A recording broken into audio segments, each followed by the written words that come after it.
नमस्कार, आप देख रहे हैं 4 PM और मैं हूं आपके साथ निधि तिवारी। वक्फ संशोधन मामले में सुप्रीम कोर्ट के भीतर सुनवाई पूरी हो चुकी है, फैसला सुरक्षित है और जल्द ही इस देश की सबसे बड़ी अदालत अपना फैसला सुनाएगी।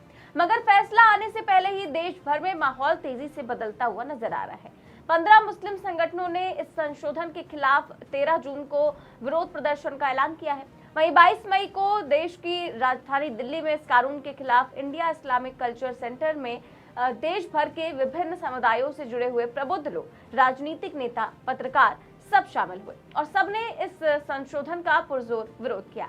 इसकी खामियां गिनाई और बताया कि ये कितना गहरा षड्यंत्र है। तमाम समस्याओं को उन्होंने फिर से उजागर किया और इन लोगों ने ये भी कहा कि भले ही ये संशोधन अभी खाली मुसलमानों के लिए नजर आ रहा हो, मगर इससे कोई नहीं बचेगा। मैं आपको ये भी बता दें कि इसी देश की सुप्रीम कोर्ट के चीफ जस्टिस ने एक वक्त में कहा था कि सरकारों को अगर संविधान के हर अंग में बदलाव करने का अधिकार मिल जाए तो ये लोग सारी संवैधानिक शक्तियों को खत्म करके तानाशाही लगा देंगे।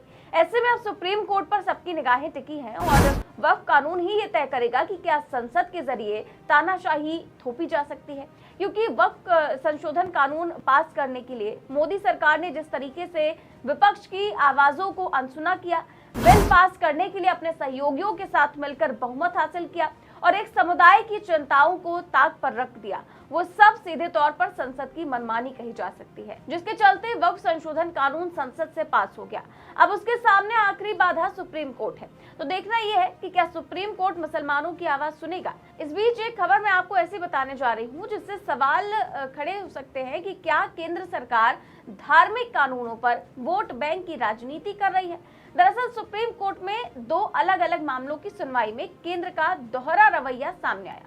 एक वक्फ एक्ट को लेकर और दूसरा मंदिरों के प्रशासन से जुड़े हिंदू धार्मिक न्यास कानूनों को लेकर।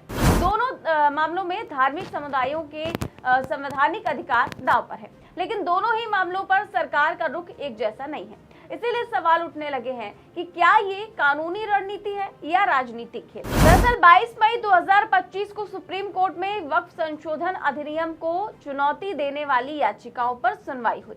कुछ हिंदू याचिकाकर्ताओं ने 1995 के वक्फ एक्ट और उसके 2025 के संशोधन को इस आधार पर चुनौती दी कि इससे बहुसंख्यक समुदाय के अधिकारों का हनन होता है।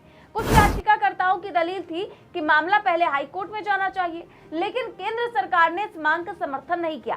सॉलिसिटर जनरल तुषार मेहता ने कोर्ट में कहा कि मैं चाहता हूं कि मामला हाईकोर्ट में ना जाए, ये संविधान से जुड़ा मामला है तो इसे सुप्रीम कोर्ट ही सुने। इस पर मुख्य न्यायाधीश BR गवई और जस्टिस AG मसीह ने कहा कि अब 1995 एक्ट की चुनौती हम नहीं सुनेंगे। अब अप्रैल की एक दूसरी सुनवाई के बारे में आपको बताते हैं। अप्रैल 2025 में सुप्रीम कोर्ट मंदिरों के प्रशासन से जुड़े हिंदू धार्मिक न्यास कानूनों को चुनौती देने वाले मामले की सुनवाई कर रहा था।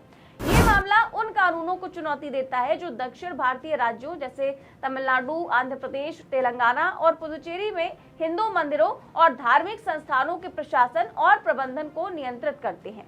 कई याचिकाकर्ताओं, जिनमें प्रमुख रूप से स्वामी दयानंद सरस्वती और अन्य हिंदू धार्मिक नेता शामिल थे, उन्होंने इन राज्यों के हिंदू रिलीजियस एंड चैरिटेबल एंडमेंट्स यानी कि HRC एक्ट की वैधता को सुप्रीम कोर्ट में चुनौती दी।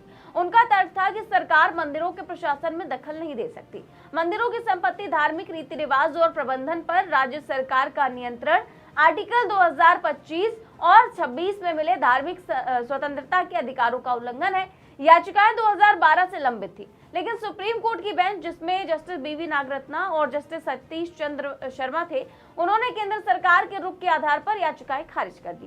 केंद्र सरकार ने कहा कि ये राज्य सरकारों का विषय है और पहले राज्य के हाई कोर्ट्स को सुनवाई करनी चाहिए। कोर्ट ने कहा कि हर राज्य का कानून अलग है, इसीलिए सुप्रीम कोर्ट सीधे हस्तक्षेप नहीं करेगा। वहीं additional solicitor general KM Nataraj ने कोर्ट को बताया कि ये राज्य विशेष के कानून है, हर राज्य में मंदिरों के प्रशासन की व्यवस्था अलग है, इसीलिए पहले हाई कोर्ट सुनवाई करे और फिर सुप्रीम कोर्ट ने याचिकाएं खारिज कर दी और याचिकाकर्ताओं से कहा कि पहले हाई कोर्ट जाए। वहीं सुनवाई के बाद सॉलिसिटर जनरल तुषार मेहता ने एक और बयान दिया और उन्होंने कहा कि मंदिर सरकार के अधीन कभी नहीं हो सकते, धर्म का शासन में दखल नहीं होना चाहिए और शासन का धर्म में।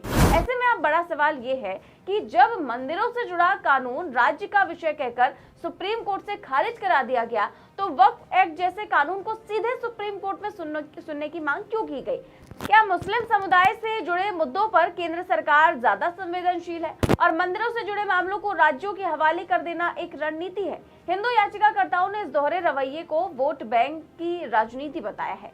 वकील विष्णु शंकर जैन ने सवाल उठाए कि जब एक समुदाय के मामले को हाई कोर्ट भेजा जा सकता है तो दूसरे के मामले में ये अपवाद क्यों? वहीं केंद्र सरकार अक्सर खुद को हिंदू हितैषी या संस्कृति रक्षक सरकार के रूप में पेश करती है।